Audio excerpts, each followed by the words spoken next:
लढणार असाल तर पराभवाची तयारी ठेवा असा खलिता पाठवून असं खुलं आव्हान त्यांनी दिलेलं होतं। यावरून त्या होत्या हेही दिसून येतं। मराठ्यांचा इतिहास म्हणजे दगदगत अग्निकुंड असल्याचा इतिहास सांगतात। त्याचं मूळ हे आहे।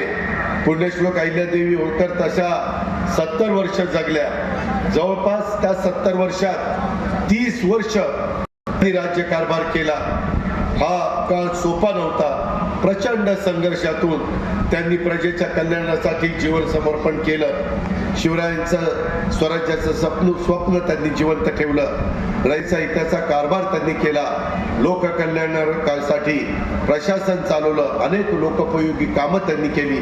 मातृत्व ममतेच्या प्रेमाने त्यांनी प्रजेला जपलं। मित्रांनो, दूरदर्शी आणि हिम्मतवान स्त्रिया त्या कुटुंबामध्ये असतात। ते कुटुंब कसल्याही संकटाला घाबरत नाही। त्या कुटुंबाचा उत्कर्ष होतो जेथे स्त्रियांना अधिकार असतो, त्यांना जबाबदारी दिली जाते। त्याच स्त्रिया त्याचं सोनं करतात। हा इतिहास आपल्याला सांगतो। यासाठी माझी हात जोडून विनंती आहे की आपण आपल्या घरातल्या स्त्रियांना कर्तृत्वाला वाव द्यायला हवा। हे आपण सर्वांनी लक्षामध्ये ठेवलं पाहिजे। आज संख्येच्या आया बहिणी याची जाणीव त्या काळामध्ये पुण्यश्लोक अहिल्यादेवी होळकरांना नव्हती।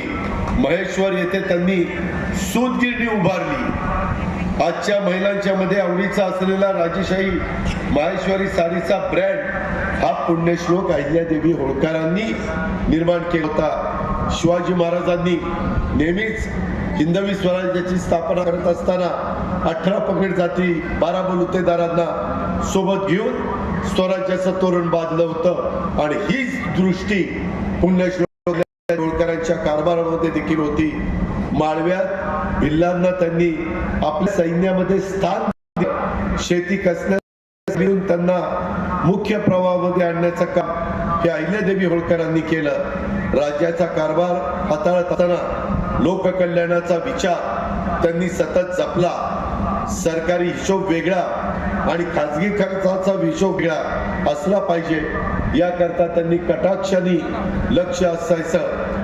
आर्थिक व्यवहार काटेकोर असल्यास त्या राज्याची प्रगती उत्तम होत असते। हे पुण्यश्लोक अहिल्यादेवी होळकरांच्या राज्य कारभारावरून उभ्या भारताच्या लक्षात आलं। आज आम्ही कारभार करत असताना त्यांचाच आदर्श आमच्या समोर असतो। शत्रूंना रोखण्यासाठी पुण्यश्लोक अहिल्यादेवी होळकरांनी अत्यंत चाणाक्षपणा दाखवला। इंग्रजांच्या कुटील कारस्थानाला त्या काळामध्ये अनेक संस्थानिक पडले, पण इंग्रजांना त्यांनी अस्वलाची उपमा दिली। त्यांच्या तावडीत सापडणाऱ्याला ते गुदगुल्या करून मारत। इंग्रज देखील असेच आहे, त्यांच्याशी जोडी असे पत्र त्यांनी पेशव्यांना पाठवलं। त्यावरून पुण्यश्लोक अहिल्यादेवी होळकरांची किती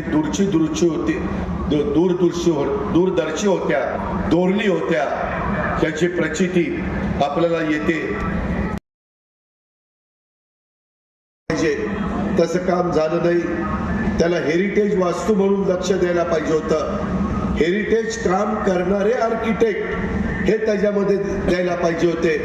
तसं न दिल्यामुळं त्याच्यात आपल्याला पुन्हा लक्ष घालावं लागतं। मी त्याच्यात सांगितलेलं आहे संबंधितांना, कलेक्टरला सांगितलं, बाकीच्या सूचना दिल्या की तुम्ही अतिशय चांगला तिथं पैसे दिले गेले, परंतु ज्या तोडी तिथे एक छोटंसं ऑफिस आहे, तिथं गेलेलं होतं। स्वर्गीय गणपतराव देशमुख, स्वर्गीय बिरू वाटेगावकर, आपले इथले आमदार मागच्या काळातले 62 ते 67 स्वर्गीय हेमाजीराव सातपुते यांचे तिथं फोटो लावलेले आहेत। त्यांनी पण मोठं काम केलं।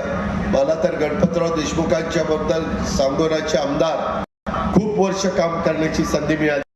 सतत समाजाच्या करता, सतत गरीब लोकांच्या करता, शेतमजुरांच्या करता, दुष्काळी भागाकरता, शेतीला पाणी मिळण्याच्या करता, पिण्याचं पाणी मिळण्याच्या करता शेवटपर्यंत गणपतराव, त्यांना आम्ही आबासाहेब म्हणायचो, आबासाहेब देशमुखांनी कधी आपलं तत्व, आपला विचार, आपली भूमिका कधी सोडली नाही।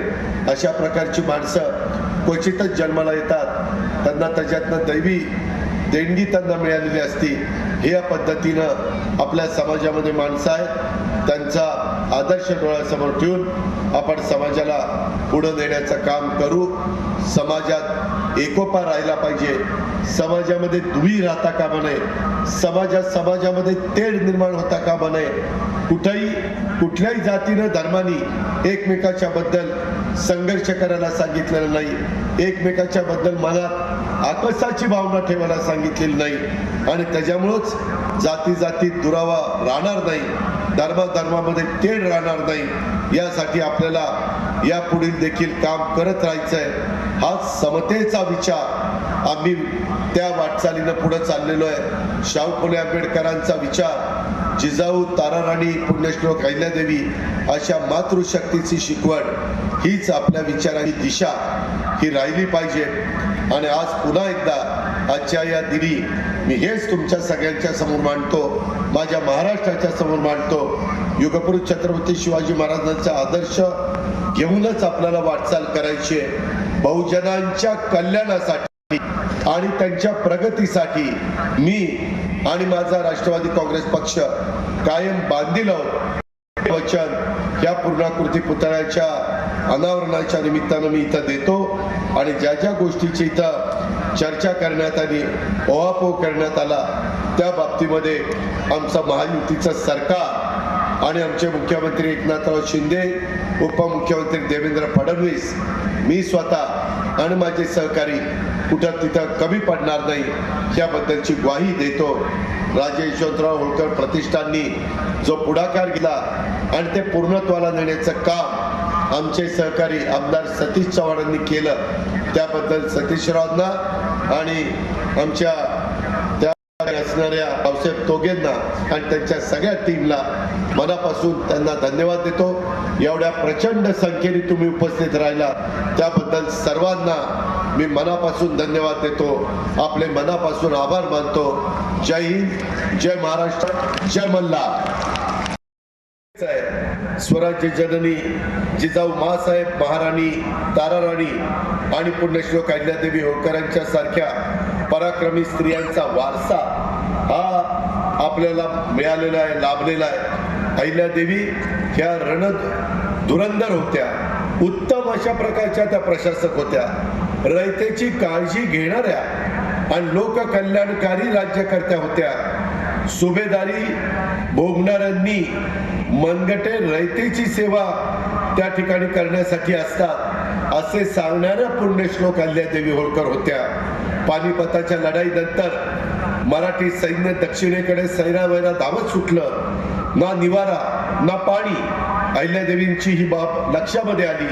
त्यानंतर त्यांनी ठिकठिकाणी बांधले, बारवं बांधल्या, विहिरी खोदल्या, धर्मशाळा काढल्या, रस्ते, अशी अनेक कामं त्यांनी देशभरामध्ये केली. अनेक मंदिराचा त्यांनी जीर्णोद्धार केला.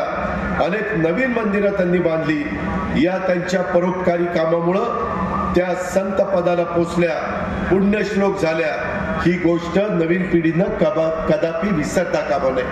बऱ्याचदा नवीन पिढीला माहिती नसतं की का पुण्यश्लोक अहिल्यादेवी होळकरांनी त्यामध्ये घाट बांधले, बारवा बांधल्या, विहिरी बांधल्या, धर्मशाळा केल्या, रस्ते बांधले. ह्याचाही पाठीमागचा इतिहास आपण सगळ्यांनी समजून घेतला पाहिजे. वयाच्या 28व्या वर्षी वैधत्व आल्यानंतर एखादी महिला, तरुण महिला खचली असती, परंतु मात्र असरी राजे मल्हारराव हे त्यांच्या पाठीशी उभे राहिले आणि त्यांच्यावर विश्वास दाखवला. राज्यकारभार त्यांनी अहिल्यादेवींच्या हाती दिला. अहिल्यादेवी यांनी त्यांच्या विश्वासाला कधी तडा जाऊन दिला नाही. त्यांनी उत्तम राज्यकारभार करून दाखवला आणि त्यांनी माळव्याच्या वैभवात अधिक भर टाकले.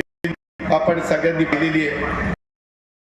या टर्मचा सरकारचा शेवटचा अर्थसंकल्प हा सादर केला जाणार आहे. तोपर्यंत त्याचा प्लॅन तयार होऊन त्यालाही येण्या अर्थसंकल्पात जुलै मधल्या मी निधी ठरवलेला आहे. खूप चांगला प्लॅन हा तिथं करण्याचा आमचा सगळ्यांचा मानस आहे. त्याच्यात माझी श्री भूषणसिंह राजेंना पण विनंती आहे, इतर सहकाऱ्यांना पण विनंती आहे, तुमच्या काही विधायक सूचना असतील, तुमच्या काही कल्पना असतील, तुम्हाला काही बारकावे असतील तर जरूर ते बारकावे आमच्या लक्षात आणून द्या. आम्ही त्याच्यामध्ये निश्चितपणे त्या सूचनांचं स्वागत करू आणि त्याचा अंतर्भाव करून आपण अतिशय देखणं म्हणजे सगळ्यांना अभिमान वाटेल अशा पद्धतीचं स्मारक अजून ज्या काही त्याच्यात भर घालायची ते भर घालण्याचं काम करू ही पण ग्वाही मी आपल्याला देतो. मगाशी बोलत असताना पैनगंगेच्या परिसर जो काही आहे तिथं काही प्रश्न निर्माण झाले, तिथल्या लोकांच्या जमिनी गेल्या, इसापूर धरणाच्या बद्दल काही सांगितलं, त्याची व्यवस्थितपणे मला नोट द्या. मी त्याच्या संदर्भामध्ये जलसंपदा खात्याचे मंत्री या नात्याने आमचे सहकारी उपमुख्यमंत्री देवेंद्र फडणवीस साहेबांशी पण बोलावं लागेल आणि मुख्यमंत्री एकनाथराव खडसे साहेबांशी पण बोलावं लागेल आणि अशा कामांना त्या दोघांचंही सहकार्य असतं तिथं कुठं अडचण येणार नाही. परंतु 3 पक्षाचं सरकार चाललेलं असताना सगळ्यांना विश्वासामध्ये घेऊन सगळ्यांची चर्चा विनिमय करून अशा महापुरुषांच्या निर्णयाच्या बद्दलचे निर्णय झाले तर ते अतिशय अधिक संयुक्तिक ठरतात. म्हणून त्या गोष्टीचा पण उल्लेख तिथं स्मारकाचा पण उल्लेख तुम्ही केला, त्या सगळ्यात आपण लक्ष घालून मला काही त्याच्यामध्ये अडचण वाटत नाही.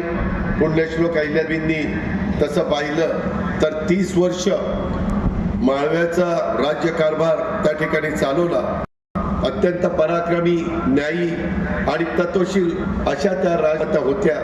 होळकर घराण्यानं शिवरायांच्या रयतेच्या राज्याचा वसा हा कधी सोडला नाही. उत्तरेचे वर्चस्व,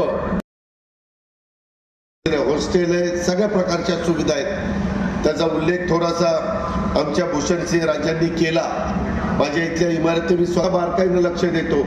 गव्हर्नमेंटची किंमत आहे त्याच किमतीमध्ये बसवतो, परंतु त्याचं इलेव्हेशन कसं असावं, front elevation, back elevation, side elevation आणि त्याच्यामध्ये थोडीशी नजर त्याच्यामध्ये फिरवली तर खूप काही त्याच्यात करता येतं आणि तशा पद्धतीनं माझा सगळीकडेच करण्याचा प्रयत्न असतो. ही पण बाब आपण लक्षात घ्या. त्या अतिशय अशा मेडिकल कॉलेजचे वास्तू त्याचंही नाव आम्ही पुण्यश्लोक अहिल्यादेवी होळकर बारामती मेडिकल कॉलेज असं ठेवलेलं आहे. कारण उद्याच्याला तिथं जे डॉक्टर तयार होणार आहेत, ज्या पिढी तिथं तयार होणार आहे त्यांनाही आपण ज्या कॉलेजमध्ये शिकतोय त्या कॉलेजला पुण्यश्लोक अहिल्यादेवी होळकरांचं नाव आहे. त्यांचाही इतिहास हा त्यांच्या सतत लक्षात राहिला पाहिजे. त्यांचंही स्मरण हे तिथल्या विद्यार्थ्यांनी केलं पाहिजे. ही त्याच्या पाठीमागची आमची भूमिका असते. ही पण बाब आपण लक्षात घ्या. स्वराज्याची निर्मिती करताना त्या 350 वर्षापूर्वी शिवराज्याभिषेक होऊन 350 वर्ष झाली. त्या काळामध्ये छत्रपती शिवरायांनी महिलांचा सन्मान केलेला आहे, त्यांना सन्मान दिलेला आहे. त्यातूनच पुढे भोसले घराण्यात, महाराणी तारामती आणि होळकर घराण्यात पुण्यश्लोक अहिल्यादेवी होळकर यांनी राज्यकारभार सुद्धा उत्तमरित्या चालवून दिला. मध्ये माझ्याकडं अण्णा डांगे माजी मंत्री आमचे इस्लामपूर वाळव्याचे आलेले होते आणि त्यांनी मला सांगितलं होतं म्हणून गंगापूरच्या शहराच्या वैभवामध्ये भर घालणारा एक अतिशय सुंदर अशा प्रकारचा